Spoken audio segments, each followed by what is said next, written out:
Many times Morgoth essayed to smite him, and each time Fingolfin leaped away, as a lightning shoots from under a dark cloud, and he wounded Morgoth. The Dark Lord had not expected this from another Vala or Maya, let alone one of the Noldor. This was the fledgling brother of Feanor, or so he had thought. The follower, the one who turned not away and back towards the forgiveness of the Valar. No, this one came after Feanor the Betrayer, even over the icy reaches of the north, and even now acted in haste against Morgoth. The leaguer of Angband was indeed broken. The Balrogs and dragons had seen to that, but here had been a defiance so great that even Morgoth himself grew afraid. Reflecting the stars of Varda, moving as swift and fierce as the waves of Ulmo, Fingolfin's blade Ringil blazed like the scion of the tree Telperion, the same that Morgoth and Ungoliant had destroyed. Morgoth was distracted, yet Fingolfin was not. His blade struck again and again, the shin, the thigh, arm, breast, even at Morgoth's throat. Greater the wounds became as the battle lingered on, as did Morgoth's own peril. Using Grond as more of a parrying shield than a weapon, Morgoth began his retreat backwards, stumbling, as the thralls of Angband looked on, and this High King of the Noldor moved with grace before unseen in Middle-earth, and seen never again since. As Morgoth made a small retreat, he rent the earth before the elf's feet, and Fingolfin nearly tripped, but caught himself, leaping over the hewn ground, and slicing upward, he cut one of the jewels from Morgoth's crown. A Silmaril indeed it was, and this was distraction enough even for Fingolfin. Feeling the fear of his peril as greater than his lust for the Silmaril in that moment, Morgoth used this one chance to escape, turning back towards Angband and running inside, as Feanor stooped down and drew up the Silmaril. His breathing calmed as the light of heaven reflected into his eyes, and he knew that this was a boon perhaps even greater than his victory against Morgoth, the retrieval of one of his brother's stones. But the High Elven King remembered his own plight and danger. Gazing up towards the opening and closing gates of Angband, noticing the staggering retreat of the Dark Lord, he uttered aloud to all those who bore witness in that moment. "Hearken, minions of Morgoth! There goes your lord, slinking back into the pits of his own defeat. Abide his evil no more. Come now and be free of him, and take your place once more in the light." Fingolfin mounted Rocolor, and sounded his horn with pride. Yet, in echo, the dread horns of Angband were also sounded low and deep, the signal for the armies of the north to return to Thangorodrim. Fingolfin turned southwards, remembering the fate of his brother Feanor. Not wishing to be caught in the throngs and fiery whips of the Balrog, he then went to the west and rode hard back towards Helcaraxe, where he might once more come south and back amongst his own people. And that return of Fingolfin to his own people, stricken by the sudden flame and its terror, as they were, was still sung of amongst the greatest tales from those days. In the gathering of the slain and wounded, it was wondered by the Eldar if their lord had also fallen, and for some time it seemed so. But as those horns sounded the retreat of Morgoth's armies, the elves then learned that something fell must have happened to Morgoth for them to give up on such a battle as they did then. And in the morning after, Fingolfin came over the hills and fields north of Hithlum, along the mountains back to his seat, and all those who watched were indeed amazed and stricken by wonder. Lord Fingon, who had been prepared to sit his father's throne, knelt before him and wept with joy. The High King told of his duel and of the many wounds he had given to Morgoth, yet still Finwë was unavenged, for Morgoth retreated. The Noldor looked on in wonder, even as Fingolfin's face grew grim and dark. He drew forth the Silmaril there in his hand, and, virtuous as it was, the Silmaril likened to his touch, more than it would have the hand of its own maker Feanor. Yet I caught not Morgoth in his retreat, for I cut a stone from his crown, a Silmaril it be, and though the light of its creation shall never again be seen in this world, I fear that the doom lay heavy on the Noldor, and even heavier still with the return of this thing out of fate. Send word to the 7 sons of Feanor, and the ambassadors of King Thingol if he would send them. Call them hence." And so, as Balerion recovered from the battle of sudden flame, and the leaguer was set once more upon Angband, and the siege was warily remade, Morgoth tended to his wounds. The sons of Feanor received word, as did King Thingol, who sent Beleg and Mablung in his stead. Since the word was sent outwardly and not in secret, Maethros believed blood would not be shed among the Noldor, not this time. But he and his brothers were still held to their oath that they made alongside their father. Be they friend or foe, any who withholds a Silmaril from one of the sons of Feanor would suffer their wrath. Caranthir, Curufin, and Celegorm were of like mind, having weapons ready if they should need to fight their way out with the Silmaril. But Maethros carried not a weapon at all, respecting his half-uncle in a way that even his father never would have. And so there was a council held among the lords, the Elves of the North, as well as their vassals and the lords of men from all three houses. This was deemed the Council of the Silmaril. When all were gathered before the Anfauglith, the Thangorodrim in the distance, Fingolfin reminded them of their shared plight.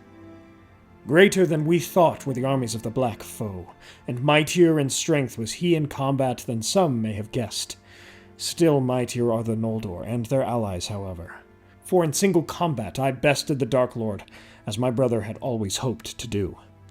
But during this battle, as I wounded Morgoth towards the death, but not yet full wrought, I cut from his crown a Silmaril. He held it aloft, even as it caught the moving rays of light on the edge of the darkness of Morgoth's realm.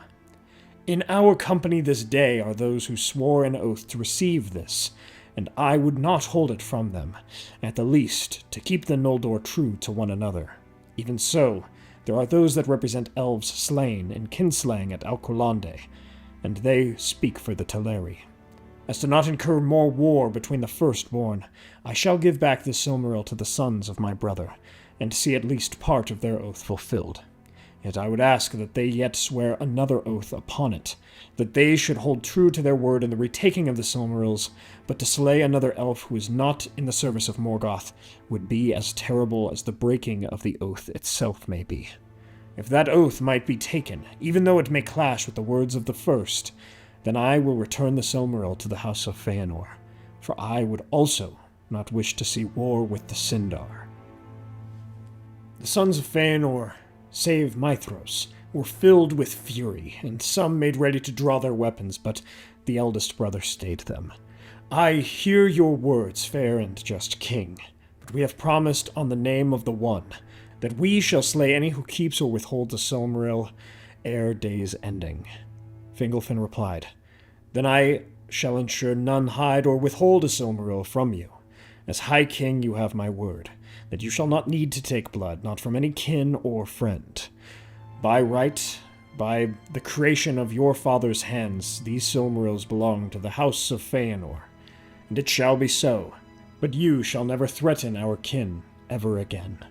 Slowly, a smile, warm and hearty, crossed Maethros' face. "Then this we shall swear, if we will have your aid, Lord. But if you shall not find victory in your words, then we are oath-bound to find victory in our swords. Woe unto the world's end." And so upon that very Silmaril, the seven sons of Feanor swore that they would let Fingolfin make peace, that they should never again make another kinslaying upon another elf, lest they deny the High King and sons of Feanor both, in which case the first oath would hold true. The ambassadors of Thingol would nod in their agreement, returning word of this to their master. As the sons received the Silmaril of their father, they found that their hands were also not unclean. It burned them, and so, with the aid of the dwarves, they would come to hang the Silmaril above the seat of Maethros, and it became the new symbol of the renewed house of Feanor, sewn upon every banner of their house across Middle-earth.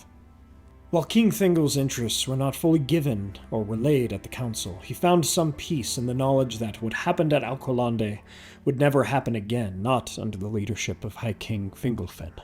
And so word spread of the return of one Silmaril from the north and the defeat of Morgoth, and many were emboldened to come north and reinforce the leaguer, knowing that the Dark Lord could be wounded and could be slain. Fingolfin was hailed as a hero, and new elven titles were given to him by all folk who saw him as their champion against the evil. Men gave him a name, and dwarves gave him another. In Torgon's council, he proposed another idea, one that Fingolfin was not altogether against, but knew would be nearly impossible to achieve. That the Feanorians should consider sending the Silmaril to the west, that the Valar might receive the word of the Elves and break the curse of the Noldor, if they receive the humility and Silmaril of the Elves, and thence they would save Middle-earth from Morgoth. Yet the sons of Feanor would not hear of this, not in their halls nor anywhere else. The Silmaril was their birthright, their war-guild, and they would not be parted from it. With the emboldening of the forces of the West, the North would be reinforced but not made wholly safe. The tale of Beren and Luthien, or at least a version of it, would come to pass, for Thingol would still desire, if not more secretly, a Silmaril for himself, knowing from scouts and spies that the Dark Lord had been indeed wounded to near paralysis, and that many of his thralls had escaped Angband, while others looked towards Sauron or Gothmog with greater respect, having seen the Dark Lord himself be defeated so utterly by Fingolfin. Finrod would survive this venture, as Sauron would not have control of Minas Tirith and create his Isle of Werewolves, and he would come with Beren and Luthien to Angband. The North would be held fast against any retaliation from Morgoth or his servants, and Beren would then free the second of the three Silmarils, be wounded, lose it to Carcharoth, and retake it in the hunting of the wolf, with Luthien's lament bringing the both of them back from the dead. The wolf, the North probably wouldn't be able to stop in its craze caused by the Silmaril. Thingol would receive this, but many more across Beleriand would know of the return of the second Silmaril, including the High King. Fingolfin and Thingol would meet regarding this matter, and though the Elf King of the Woods was stubborn, wishing to use the power of High King Fingolfin to turn away the Sons of Feanor, yet keep the Silmaril in some strange ways of diplomacy, he also knew that Fingolfin was the only elf holding the Sons of Feanor back in a fragile peace. Hearing the counsel of Melian, his wife, and his daughter Luthien, Thingol would be convinced that the worth of his realm and the safety of his folk was worth more than the Silmaril. With Fingolfin's diplomacy, the second Silmaril would also return to the Feanorians, but not lightly, and with much hatred from Thingol towards those sons. Yet the league of friendship between Noldor, Sindar, and all elves would hold, due to Fingolfin's leadership and the respect that the Sons of Feanor had for their uncle. But Morgoth would not be dormant, preparing the forces for what would be the Battle of Unnumbered Tears with one sole purpose, the death of Fingolfin. However, Fingolfin would anticipate this, knowing that Morgoth would certainly not stay behind his walls forever, wounded though he was. He wanted to continue the purpose that he had achieved, or nearly so, during the Battle of Sudden Flame. And so it would come to pass that the Union of Mithros took place. Their plan was to march to the very gates of Angband, slay the Balrogs within, kill the worm that Fingon and his hunters had encountered, Glaurung, and aid Fingolfin in finishing the fight against Morgoth. Since the siege and leaguer yet held, elves from west, east, and south surrounded Angband as best they could, bringing siege at last to the gates. Fingolfin announced his return, and many servants of Morgoth were dismayed, while others looked upon the Dark Lord with laughter and contempt, knowing he was too craven and weak now to best Fingolfin in any fight. And so loosed were all the armies of Angband's hell upon the armies of the north, who stood prepared and unified against them. While the treachery of the Easterlings and men still hindered the Sons of Feanor, the arrival of the Elves of Gondolin from secret ways bolstered the morale of the elves and hindered the servants of Morgoth. Seeing the folly and doom before him, Sauron looked upon a weakened Morgoth and saw that there was no escape with his master. He could fight and die here or live to escape and flee to the east. While the Balrogs and Glaurung made straight for Fingolfin and his forces, Sauron watched closely. The High King was mighty indeed, even with his sons and the greatest warriors among all tales of the elves by his side. Yet Fingolfin was not fully beyond the fate of his brother, nor the doom of the Noldor, or the Silmarils himself. Even as the messengers of Manwë, the great eagles came from above to aid elves, men, and dwarves, the battle grew dire around Fingolfin, who slew many Balrogs, yet was overcome in the end, having been separated from his forces. Yet Ecthelion the mighty, Fingon the valiant, the sons of Feanor, Lord Turgon, the great Finrod, Glorfindel the glorious, and so many others saw the fall and defeat of the Balrogs with the deaths of most of them, including Gothmog, and the fleeing of only one to the east over the mountains. Meanwhile, Glaurung's fire brought ruin to the elves and men who had come up from the east, but beyond this ruin, Fingon took up his father's crown, sword, and shield, and led the way into Angband to the nether reaches of the Iron Fortress.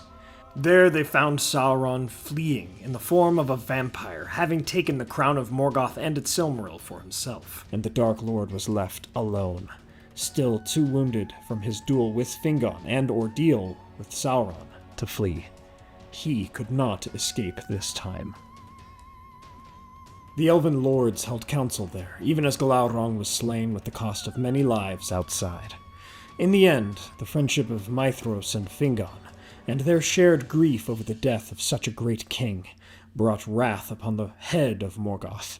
It was decided that he would be slain, and the Valar would need to deal with the dread spirit that remained. But for the sake of Finwë and the two sons of his, Feanor and Fingolfin, who were all three either slain by Morgoth or his servants directly, and all those who suffered by the hands of the Dark Lord, Morgoth was slain with Ringil, for he could not flee, and it was not only the wounds given to him by Fingolfin, but also the legacy that the High King saw in the end. For Fingolfin was a valiant warrior, but more importantly a peacemaker, a unifier, and he was wise, and indeed that unity was the only thing that could have defeated Morgoth without the aid of the Valar and their hosts directly, and it did. And so, with Morgoth slain, the elves, men, and dwarves looked eastwards towards Sauron, who had fled to Mordor in the far east with the final Silmaril. For only then the Oath of Feanor would be completed, and the children of Ilúvatar could build upon the world as they intended to. They would need to retake it from him. Sauron yet feared their unity, and hoped only that Fingon was not the same sort of High King that his father Fingolfin had been. And that is where we will end it. Perhaps I'll make another theory continuing this one in a sense, but it would be, what if Sauron got a Silmaril? Surely he could have devised it towards serving his crafts in some way, but perhaps not. They might have been too holy for him. Regardless, against a unified army such as this, he probably would not have stood much of a chance. My friends, we must remember to be valiant and virtuous like Fingolfin, yet also understand that the greatest of strength comes from unity and alliance, such as what he and Maithros crafted together, in both the canon and this theory. Hey everyone, Yoyston here, and I thank you all so much for watching. Let me know your thoughts on this theory in the comments below. Leave a like if you enjoyed, and share this with a friend. If you'd like to support the channel, check out CastleCon's Lord of the Rings replicas and Jordan Rennell's soundscapes. Use the codes in the description for a discount, and please check out our merch. Join our memberships and Patreon for access to our Discord server and our monthly podcast, and take a look at Masters of Mythology, our second channel on myths and legends. Thank you all so much to our Valor Tier patrons and YouTube members, Joby Weasel, Ed Patterson, ComicNet624, Zoomi, Peter Sheppard. Thank you all so much. Don't forget to subscribe to join the Men of the West, and my friends, thank you all for being here and joining me on this adventure. Until the next one.